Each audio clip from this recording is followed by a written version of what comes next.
Good morning and welcome to the new edition of Dr. Lamba's Awakening Call. There has been a persistent demand, which apparently looks to be very good for gender equity. But is it really good? I'm referring to the demand for salary to the women for domestic work. Now, in India, there has been an application by the National Housing Association, sorry, the Housewives Association, who in 2010 wanted to be registered as a trade union. That was rejected. But a new political party, Makal Nadi Mayam, his South Indian party, now wants that the salaries be paid to the housewives as a part of his electoral campaign in Tamil Nadu. And the idea was welcomed by a Congress leader, Shashi Tharoor, in India. As a matter of fact, this is not something new. There have been people who have been asking for the salary for the women for the domestic work in France. It has happened in Norway, in Germany, in USA. But nowhere was the demand considered. As a matter of fact, the more important aspect is the recognition of women as equal partners. The very concept of giving salary to the women for household work is against the interest of women themselves. It is going to institutionalize the idea of men as providers, that men go out, earn their upkeep for the family, and then hire women. So the women are being downgraded to the level of employees. I appreciate one actor, Kangana Ranaut, said, "We don't need salary for being the queen of our own little kingdom." Shashi Tharoor maintained that remuneration will lead to recognition of the value of unpaid work. First time it happened, this demand was raised was way back in 1972. I remember at that time there was a National Women's Liberation Conference in Manchester. An international wages for housewives campaign was launched. And then, as I said, UK, USA, Canada, Italy, Germany, Norway all signed. The point is, let's not deny that household work is a great work. As a matter of fact, society as a whole depends on that. And not only society, the family itself. And family is a composite unit. Nobody denies that household work demands effort and sacrifice. And there are no holidays. It's 24 by 7, 365 days a year.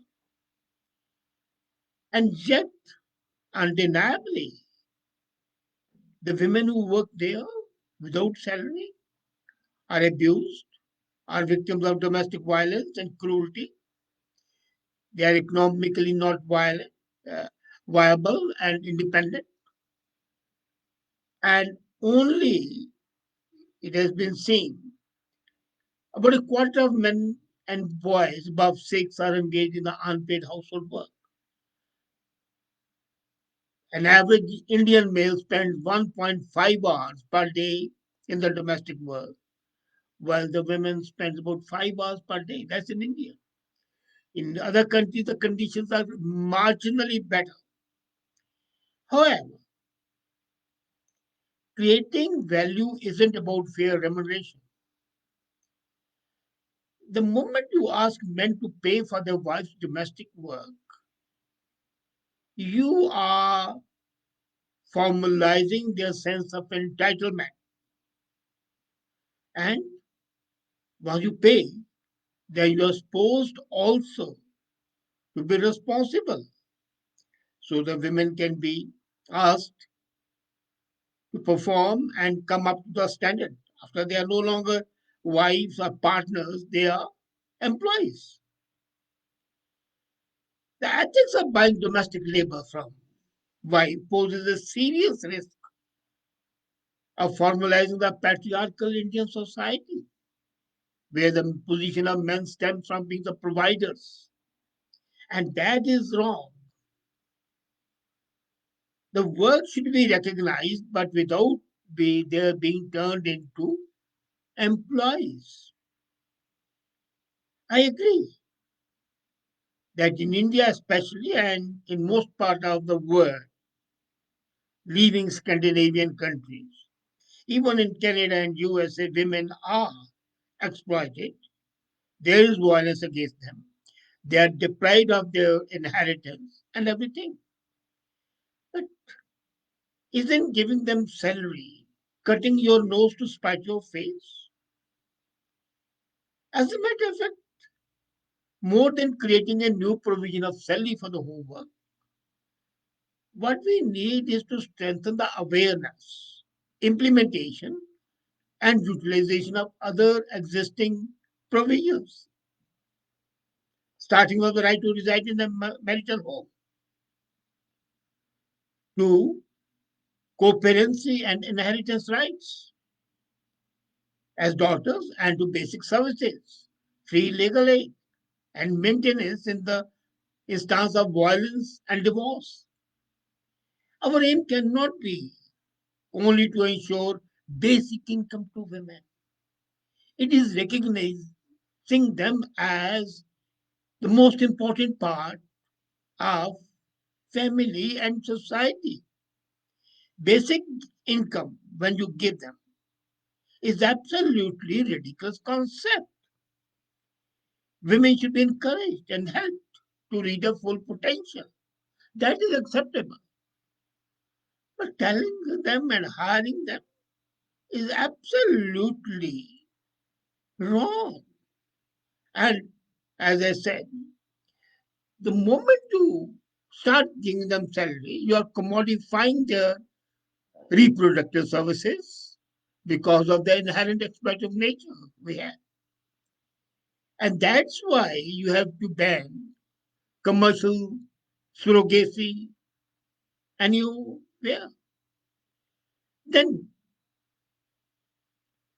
how can you allow commodification of housework and personal care when a mother looks after the son or a daughter, a child? They don't look after for the money. Then they won't be mothers, they'll be nannies. When you pay them for the cooking, then they're chefs and cooks, not wives and mothers. When you pay them for household cleaning, the moment you pay, they're the cleaning ladies and not the queen. As a matter of fact, if you really want to pay, now try to quantify it. Is it possible even? Leave aside all the ethical part. What is the stay at home mom's work? And has anybody calculated? Between packing lunches, slugging kids to the schools, doing laundry jobs, cooking dinner, time stay at home mothers spend juggling tasks, enough to make anybody feel crazy. And yet it seems that you want to pay them a heavy dollar amount. Then, according to a study, you have to pay them $125,000 a year. Now, average income of a person is about $50 to $60,000. Average, I'm talking about. Can a person who is getting an average income of 60,000 afford to pay 125,000? And then we said, you have paid that, taken a loan. Then how do you exist? So the sort of cooperation, because the wife will say, okay, first give me my salary, and then you provide for the house as well, which is not possible. So you're downplaying it. Let's not deny that even in a country like Canada, a stay at home spends 94 hours a week juggling tasks. 94 hours a week. And the maximum working hours are 40 hours. So you're already exploiting them. And at a minimum salary that comes to 125K per year. That's the way it's calculated. Now, imagine, by contrast, the average salary of a working mom is how much? 74,000. Only two-thirds of what a stay-at-home mother would be. So how do you calculate the salaries? Housekeeping, for example, is there. So you have to calculate it at the rate of 11.18 hours per week. And cooking is there. You have to pay it $15 per hour.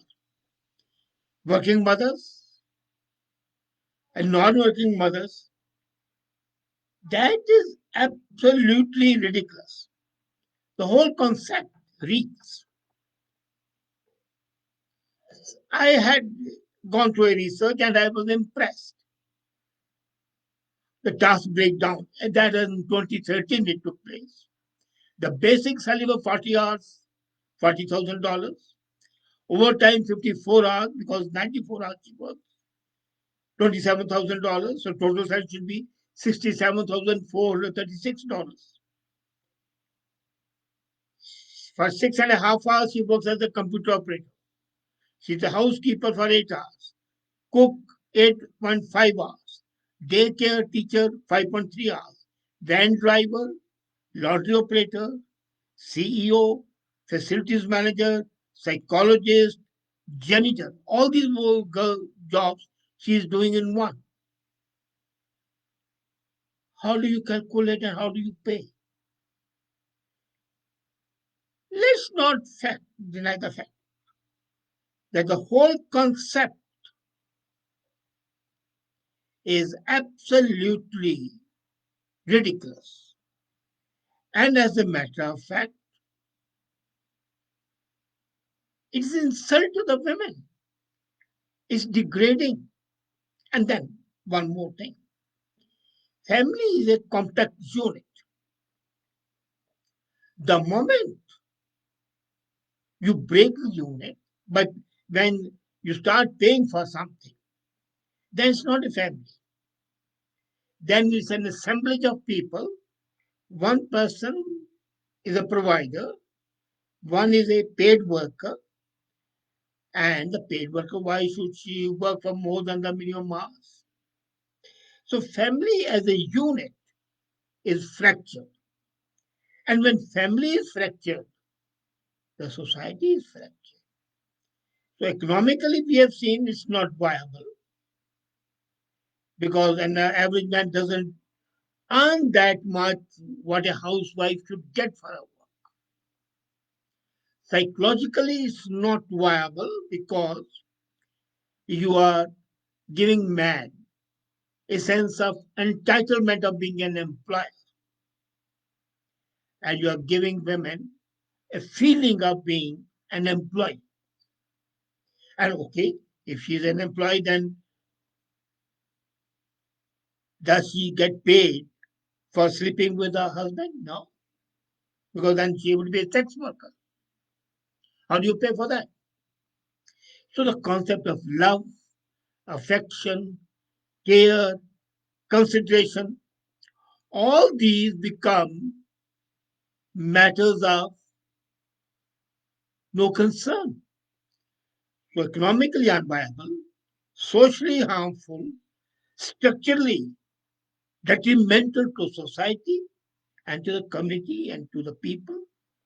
And what about the children, the future generations? They'll be devastated. So sometimes I feel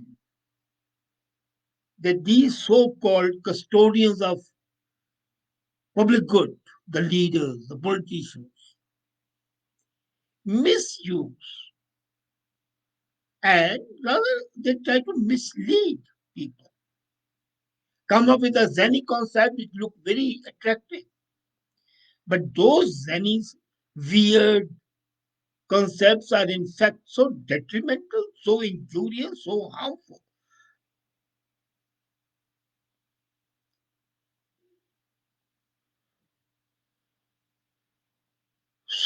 So harmful to the society, to the individuals, and to the whole world as a matter of the universe. The biggest problem is that once such ideas are brushed on, the very concept of novelty appeals. The women will say, oh, we should get money, fine. But how much, what are you losing? Have they ever thought of that? So let's grow up. Treat family as a sacrosanct grouping where the main thing is partnership, care, love, and affection. And no money can ever be sufficient enough to compensate for that love and care. That would be commercialization of the basic human emotion. That would be crass commercialization. And that is not required. What we need is certain modes of society that have stood the test of time. And to prevent the new generation, the coming generation from going astray, you need a loving, caring family rather than broken families that we are seeing today. And this concept would lead to breakup of the families, not to build up the families. Think about it. Thank you.